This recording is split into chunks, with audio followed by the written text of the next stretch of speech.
Hello guys and welcome to today's video. And in today's video we're going to be looking at something that is percolating here in the South Pacific.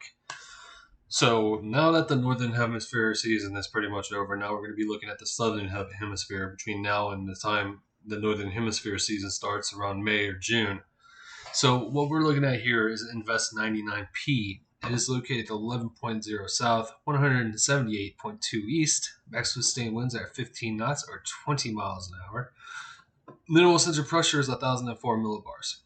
So as you can see, this is still a relatively new invest. So not everything is all filled out here. But we will take a look at a few of these, like the GPS here. And as you can see, it's all a twisting mess here. Doesn't look like it knows where it really wants to go. It does seem like these islands here are going to be impacted by some of this because of the close proximity of these lines here. So people on those islands may not want to pay attention to what's going on over there. All right, so now we got some satellite or IR, if I can speak. And as you can see, it's pretty much a blobbed mess right now. It's starting. It looks like it's trying to get together around 12 south here. You can clearly see the rotation there more than anywhere else. So that's probably where it's going to be consolidating at as time goes on. As you can see, there's some banding features here. So this may start to go a little bit, maybe overnight tonight. We're just going to have to wait and see what happens. All right, so here's the GFS here. Let's go back to 6 hours here. And we're just going to go out through time. This right here is our feature right here, but it's not going to get going here.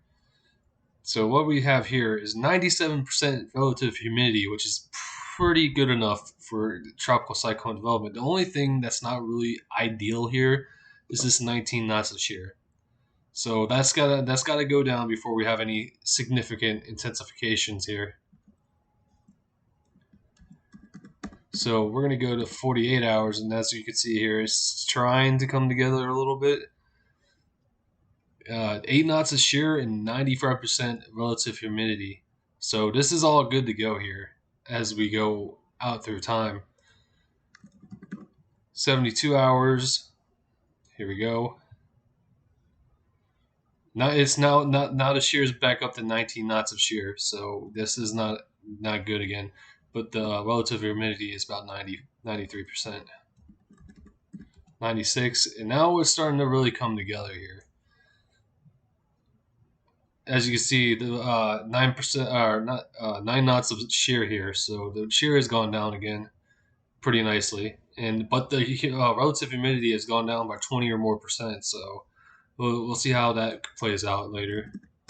And as you can see here at day 5, it's 994 millibars, which is a pretty decent tropical storm. You can see 10 knots of shear, which is in the green, and 82% relative humidity, which is in the green. So the GFS wants a pretty decent moderate tropical storm as it is. All right, so here is the European, and as you can see, it's not really clear where the system is. So 24 hours, 48 hours, 72. As you can see, this is our system right here. This 1006 millibars. So the European is not as fast at developing this as the GFS, and we'll go a little bit past 120 hours so you guys can understand what I'm saying. So there's 96, still 1006 millibars, and then it starts to deepen a little bit here at day 5, 104 millibars, 102, 99. As you can see, it's a little bit, like I said, it's a little bit slower than the GFS, which most case, and that's the case most of the time, is the European playing catch up to the GFS, at least for this last year, and now we're seeing that again here. All right, so here is the CDAS sea surface temperatures for this region, and as you can see, where this tropical system is scheduled to form, there's plenty of warm waters here. We're talking about 30s and 29s here, so It definitely has the tropical juice to do something with it. But as you can see, once it goes farther south, it's going to be hitting these cooler waters. So, whatever it wants to do here is probably going to have to do it within the next 5 days or so, or it's going to be going into cooler waters and probably fizzle out. All right, this was just a short update. I wanted to get a video out today, and seems to be the main feature right now because Seth is already fizzling out. So this is what we're going to be talking about for the next 5 days. Anyways, thank you guys for watching and have a good day.